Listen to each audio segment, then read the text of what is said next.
مسلم هان إن جهاد dhibaatada ka taagan Filistiin waa mid aad looga xun yahay مقصنا جتاتر 15 waxa kala socda in oo burbur weyn loo geystay oo la baabiyo oo mushaadka dan loo diiday in oo ku tugtaan bambi waxa loo qarxinaa walaalayaal kaalmeeya Filistiin xaaladda magaalada Gaza ee dhulka reer Filistiin ayaa ah mid ka sii daraysa ku dhawaad 100 qof oo Falastiiniyiin ayaa ku dhintay tan markii ay bilaabeen duqeymaha ay Israa'iiliyiintu la beegsanayaan dhulka reer Filistiin boqolkaas 32 ka mid ah waa caruur sida ay sheegeen warbixinadu waxa kale oo jira ku dhawaad 800 oo qof oo u badan rayid ku waxyeelooba dagaalada dhinaca Israa'iil ku dhawaad sida la sheegayo 9 qof oo kaliya ayaa uga dhimatay duqeymihii Xamaas ay la beegsadeen dhinaca Yahuuda haddaba waxaanu jeclaysanaynaa inaan shacabka caasimadda weydiino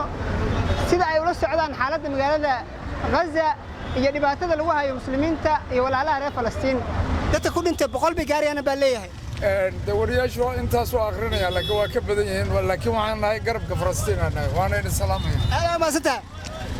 Allah boqolkiiba boqol waa ka raaynayna yahuudi insha Allah shukr jaay magacaygu waa Zaki Hiraale haddii aad ku cusub tahay page-kayga Zaki Hiraale fadlan like comment iyo share isugu dar زاراي فلسطين وحلا ضد مسلمين أو عربة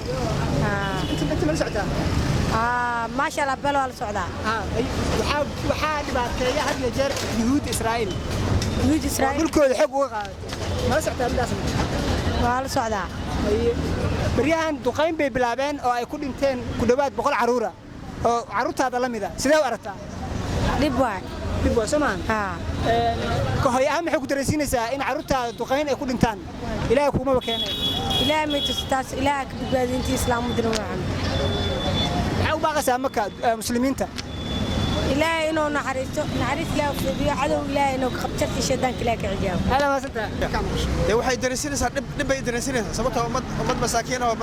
la duqeynayo oo gataal la dhacayo oo ayaga aan waxba aan isku difaaci karin dhib baa jira Falastiin ilaa iyo 60 sano ku dhawaad bay waxay ku jirtaa muxuu ahaa duqeyn ayadana maxay ahayd lana haystaa oo dhulkeedana la haysta la dhisanaya marka waa dhibaato haysata muslimka guud ahaan haysta gaalana Falastiin haysta xaslam suuta حتى أنا هيستا نبكاس أنا بربكون هيستا حبض الشيء هذا لقى تي أصدق السنة أن أكيد بدالي ما هذا دبنا لو هي مركب وده بس المسلمين قال قصي مركب على هي فلسطين الله وقرقان الله روح لو قبك تبكر بجرت والله جست واحد دريم كرتا تلفن كان عنده أنكو هايو إنه هذا طبعا وحواي وربعين عالم قدام بيس في او كمتاي بي بي سي كمتاي جست وحيت منايان إن مصر طبعا ولا المسلمين تا فلسطين طبعا وديقدي أنت سو معناها أمبلاسيو طبعا إلا عاوز صدق يجاري دونان marka dabcan waxa waa arintan waa arin macnaha muhiim ah minta caalamka oo dhan ayaa looga baahan yahay waa in qalbiga looga duceeyaa sidii dabcan aan leeyahay niyadoo kale marka waan ka xunnahay boqolkiiba boqol aad aan ku xunnahay walaalayna dabcan qiso dabcan waxaan leenahay Falastiin insha Allah hadii Ilaahay idmo waxaan leenahay garabkiinaan taaganahay haddaan in ka maqannahay dabcan meesha ma aha inaan ka maqannahay laakiin waa idin soo duceynaynaa insha Allah yahuudu waxaan leeyahay muutu biqaydakum caaladayna ku dhinta insha Allah hadii Ilaahay idmo Ilaahay waa inta tir doona dhulkaas waa furo doona hadii Ilaahay inta muslimiinta caalamka dhahna insha Allah إلهي وحرجنا من الصوماليين إن شاء الله إن أيقن إن شاء الله إلهي أي طبعا كديان وبولك بسجاشن إن شاء الله ولا قويان ولا بروفيسور ولا جناحته كنا مسلمين إن شاء الله هم ذوبان اللهم ذوب قديدس إن شاء الله هدي إلهي كنت أنا أفر سنة هستان معقول معها أو عندهم معنا أو سعودي أو يمن أو عندهم العراق أو وحصل يهودا بابس مركم عليه إن شاء الله ورهلا كعو وديك على سكوير إن شاء الله لبعتهم أنت عالمك وذا أجيهي مسلم يا جارده iyo ragga iyo haweenka iyo cadaan iyo madow iyo carab iyo ajami dhibaato la wada og yahay weeye waa dhibaato qarnigan oo dhan soo jirtay maalin heer joogtay dhibaatadaas marka dhibaato caynkaas ah oo waqtiga Ilaahay ugu talagalay aan wari gaarin laakiin mar kastaba soo noqonaysa weeye haddana waxa is yiraahdeen sidii hore waaba ka liidatay waxa rabtaan sameeyo waxayna dareysinaysaa qof muslima oo kalimatu laa ilaaha illa allah muhammad rasuulullah yaqaana oo ay ka dhatahay inuu soo shaah cabin oo cunto cunin oo cabitaan kala cabin oo seexan oo fariisan oo istaagan inuu u soo duceeyo goobta inuu tago